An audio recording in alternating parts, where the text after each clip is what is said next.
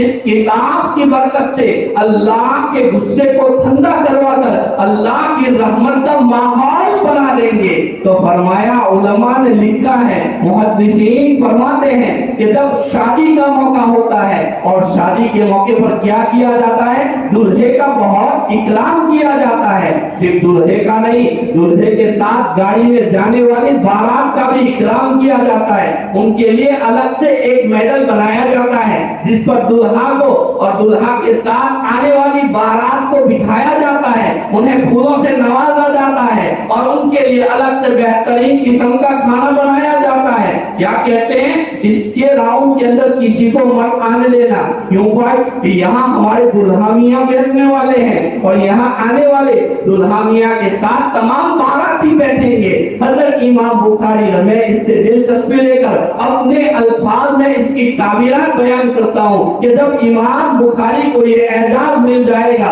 اور امام بخاری محشر میں دلہا بنیں گے، اس دلہے کے ساتھ ہم جیسے باراکیوں کا بھی کام ہو جائے گا اور ہمیں بھی لے لیا جائے گا انشاءاللہ۔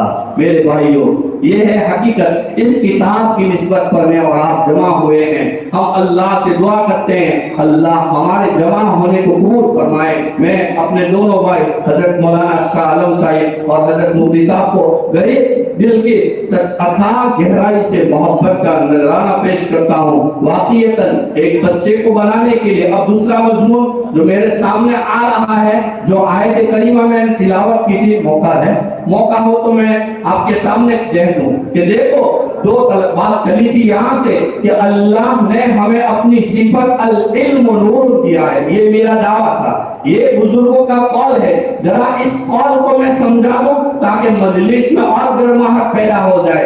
علم کیا چیز ہے، علم کے اندر اللہ نے کیا رکھا ہے، علم سے آدمی کہاں سے کہاں تک پہنچ جاتا ہے۔ میں آپ کو بتاؤں ایک عجیب بات اور اس کی عجیب منظر کشی حضرت عبید شاہ قریشی نے فرمائی ہے۔ میں نے جب اس کو پڑھا تھا پتہ نہیں اس وقت دل میں آیا اللہ اکبر کیا منظر کشی کی ہے، فوراً میں نے اپنی ڈائری میں اس کو اشارات نوٹ کر لیے کہ کئی کام آ جائے گی۔ تو کل وہاں سوتے میں اس کو دیکھ رہا تھا، آیا حضور کا حکم ہوا تجھے بھی بیٹھنا ہے، کیا کہیں گے؟ تو یہاں بیٹھنے کے بعد کسی مخلص بندے کی برکت سے ہو سکتا ہے حضرت کے اخلاص بڑی دعوت کی برکت سے میرے دل میں اللہ نے یہ دو باتیں دی، ایک تو بخاری شریف جس نسبت پر میں اور آپ جمع ہیں اور اس سعادت کو حاصل کرنے کے لیے ہم جمع ہوئے ہیں، اس کی عظمت کا مختصر خاکہ میں نے آپ کے سامنے بیان کر دیا۔ اب آئیے اس زمانے کی طرف ہوا کہ جب عیسائیت کا زمانہ تھا، ابھی میرے آقا حضرت محمد رسول اللہ صلی اللہ علیہ وسلم دنیا میں جلوہ افروز نہیں ہوئے تھے، اس دنیا فانی میں تشریف نہیں لائے تھے۔ وہاں کے حالات کیسے کھوگر تھے، اس وقت کے حالات کیسے حالات تھے، انسان نہیں درندہ بنا ہوا تھا۔ ایک چھوٹی سی لڑائی پر 80 سال تک دونوں خاندانوں میں جھگڑے چلتے تھے کہ نہیں، سماج بالکل ختم تھا، انسانیت کا نام و نشان نہیں تھا۔ ارے کیسے حالات تھے۔ اب آئیے کہ میرے آقا صلی اللہ علیہ وسلم کو جب 40 سال کی عمر مبارک میں اللہ کے نبی کو نبوت سے سرفراز فرمایا گیا، اب آپ بتائیے، میں آپ سے پوچھوں گا تقاضا کیا تھا، کیسے حالات تھے؟ باپ اپنے ماں باپ اپنی حقیقی بیٹی کو زندہ درگور کرتا رہا. آج بھی وہ جگہ موجود ہے. جب دیکھتے ہیں دل درد آتے ہیں, وہ کیسا منظر ہوگا. ایک باپ اپنی زندہ لڑکی کو اپنے ساتھ لے جا کر اس کے سواس سے مٹی صاف کروا کر اسی مٹی کے نیچے اپنی نور نظر کو دفن کرتا تھا. وہ کیسا خطرناک منظر ہوگا میرے بھائیوں. بتاؤ, اب بتائیے, جو اللہ کے نبی صلی اللہ علیہ وسلم کے زمانے میں ایسے خوب حالات تھے, اب یہ حالات کیا تقاضا. آپ میری طرف توجہ دیجیے, آپ میری طرف توجہ دیجیے, وہ اپنا کام کر رہے ہیں.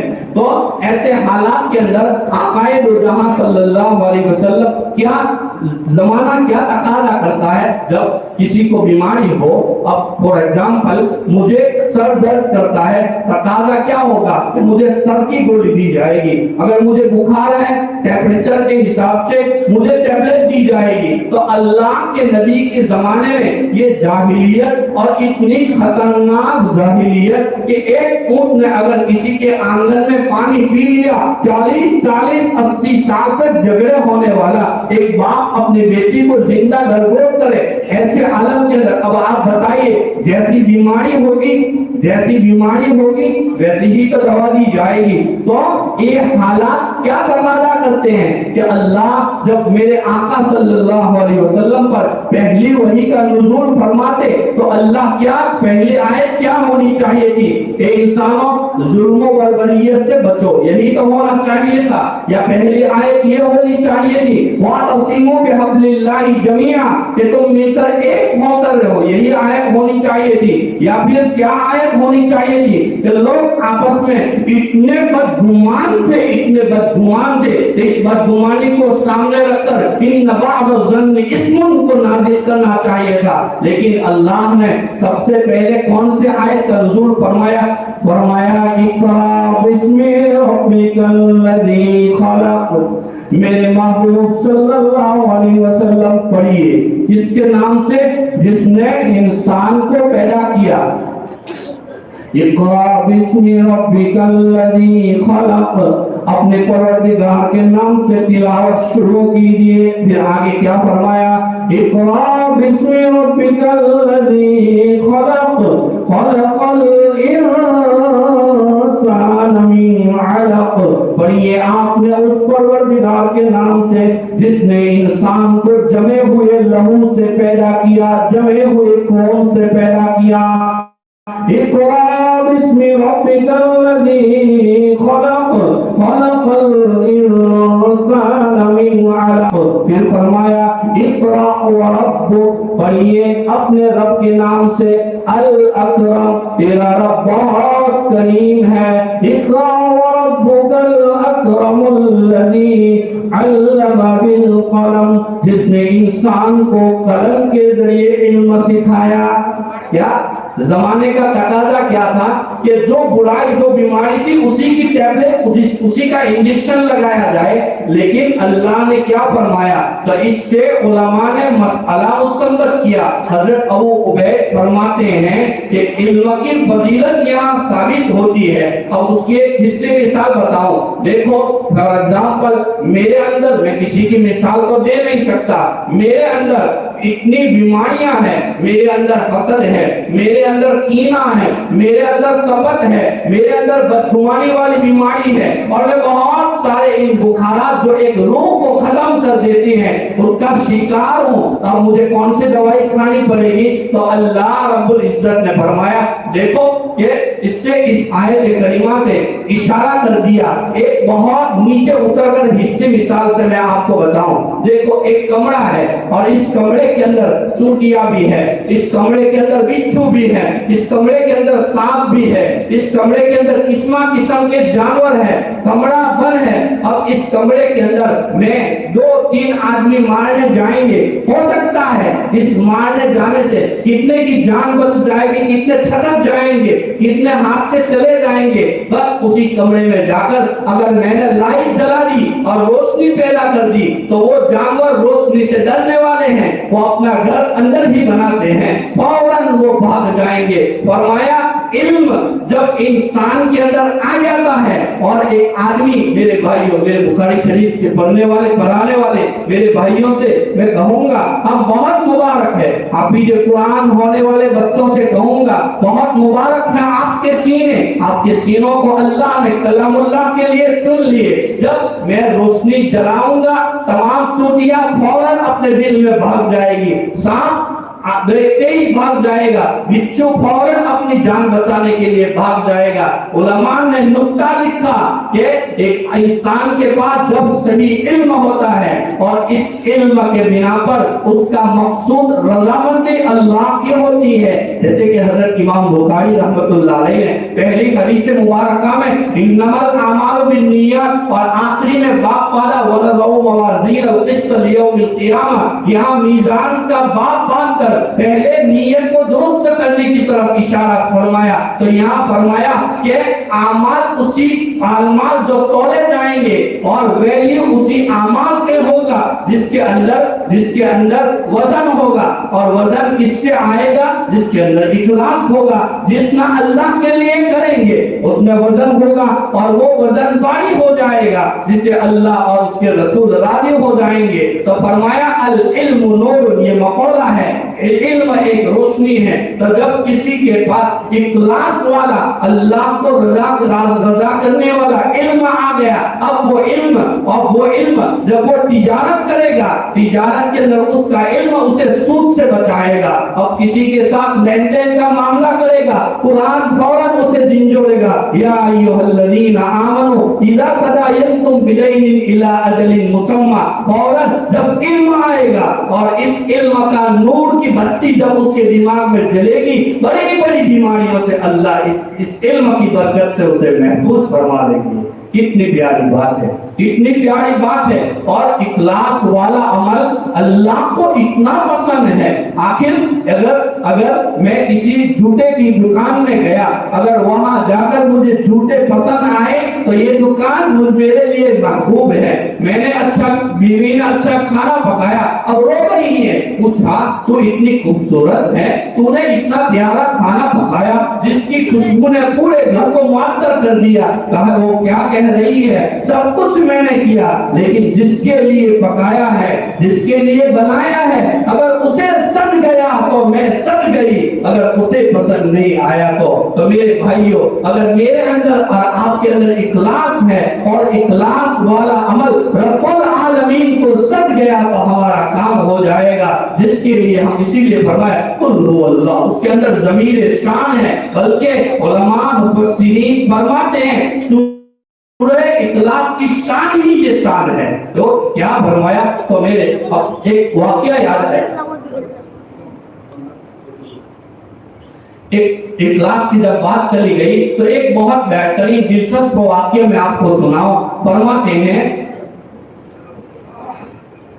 بہت پیارے اللہ والے جن کا نام یہ متحرک برکت سے بھول رہا ہوں، فرماتے ہیں ان کا نام رحمت علی، منشی رحمت علی۔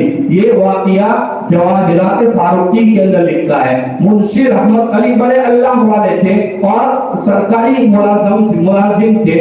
جب دارالعلوم دیوبند کے بقا وجود میں آیا، جب دارالعلوم دیوبند کی بقا وجود میں آئی، حضرت نانودا سے چلتے جا رہے تھے، راستے میں کسی بستی سے گزر ہو رہا تھا، پتہ چلا کسی کا انتقال ہو گیا ہے۔ حضرت نے سعادت سمجھ کر کہ میں بھی شریک ہو جاؤں اور اس کے جنازہ پڑھ کر میں جاؤں گا۔ اب اس کے یہ عنوان الگ ہے کہ ایک مسلمان پر دوسرے مسلمان کے جو حقوق ہے اس میں سے ایک حق یہ بھی ہے۔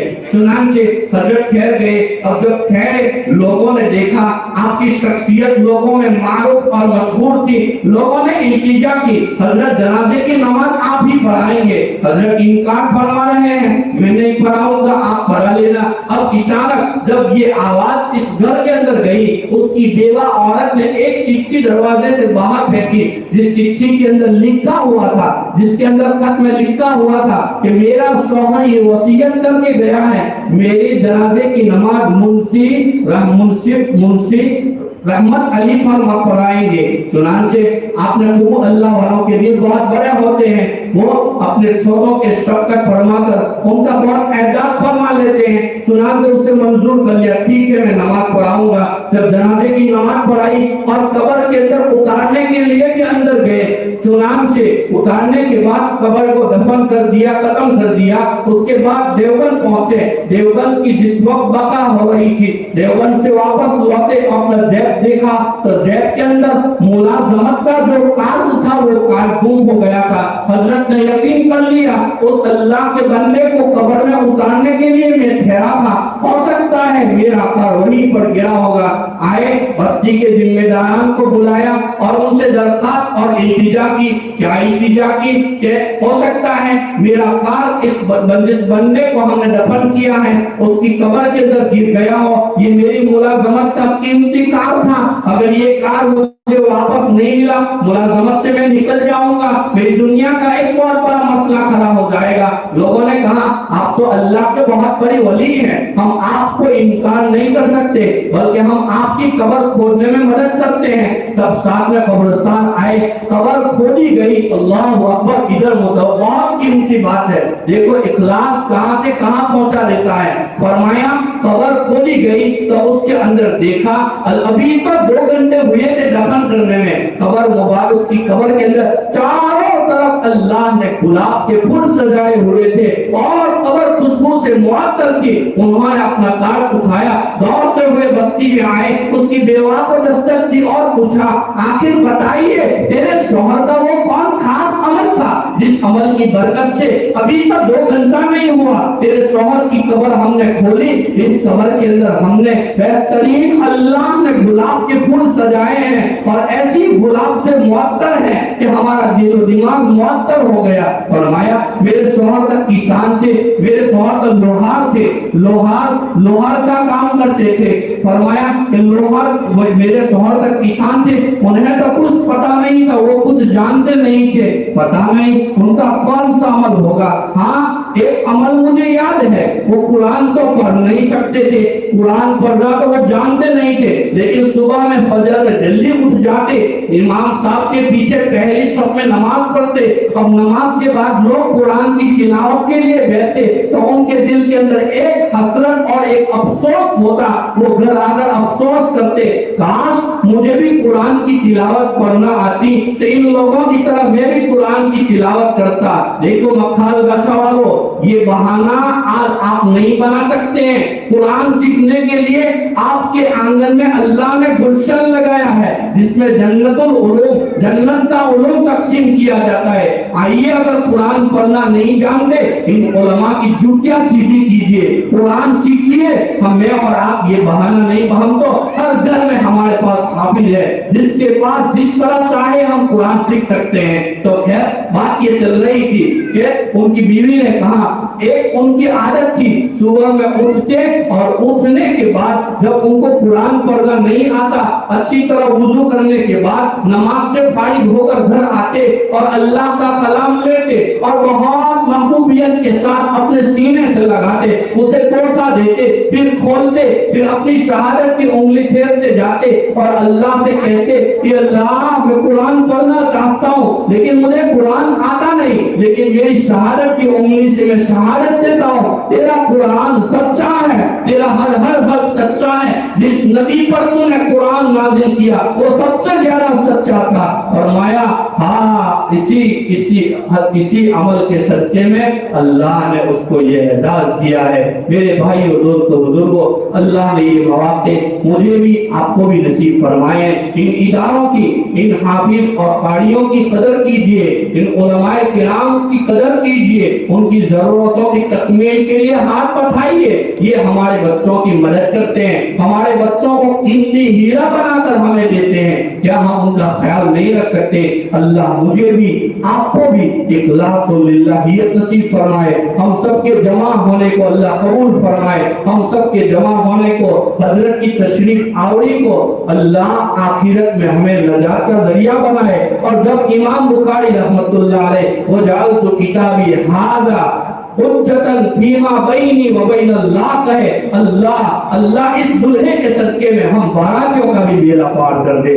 آمین کی دعا ازمن و از جملہ جہاں آمین بات وآخر دعوانا ان الحمدللہ رب العالمین. کیا فائدہ فکر بیش و کم سے ہوگا؟ ہم کیا ہے، ہم سے کوئی کام ہوگا؟ جو کچھ ہوا اللہ کے کرم سے ہوا، جو کچھ ہوگا اللہ ہی کے کرم سے ہوگا. السلام علیکم ورحمۃ اللہ وبرکاتہ.